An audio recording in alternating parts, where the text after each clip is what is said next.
সেজে গুজে কোথায় যাওয়া হচ্ছে নাকি?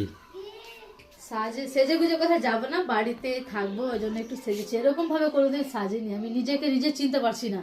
ও আচ্ছা, দেখতে তো ভালোই লাগছে। এটা আমি সাজিনি, তাহলে আমার ননদ মানে তোমার বোন, ছোট বোন সাজিয়ে দিয়েছে। আচ্ছা, কিন্তু দেখতে ভালো লাগছে ভালো সত্যি। লাগছে। হুম। আমি কোনোদিন এরকম মেকআপ করিনি, হয়তো বিয়েতে করেছি, কিন্তু এরকম মেকআপ ছিল না বিয়েতে। না, আচ্ছা বিয়েতে শুধু ফেস ছিল, এখন তো অনেক কিছু।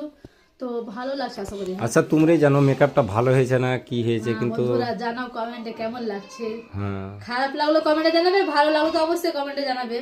ও আচ্ছা, ও আমি হঠাৎ করে দেখলাম কিনা তুমি সাজছো কিনা, আমি ভাবছি যে মনে হয় কোথায় যাবা। হ্যাঁ, যাবো না, এমনি বাড়িতে সাজলাম, কি দেখি, ট্রাই করে দেখি। ও তো আচ্ছা, সত্যি আমি নিজেকে নিজে দেখছি তো একটু আলাদাই লাগছে। আলাদা লাগছে না? হ্যাঁ, আলাদাই লাগছে। তো তোমাকে নিজেকে লাগে তো আমাকে তো লাগবেই। হুম, আমি তো চিনতে পারছি না। চিনতে পারছো না নিজের না বউকে? না, চিনতে পারছি না চিনতে সত্যি। পারবা, চিনতে পারবা নিজের বউকে। ও আচ্ছা, ভালোবাসার আকর্ষণে চিনতে পারবা। তো তুমি সেজে গুজে তাহলে রুটি বানাতে যাবে নাকি? হ্যাঁ, এখন রুটি করবো, সেজে বুঝে না। তো ওটা নষ্ট হবে না?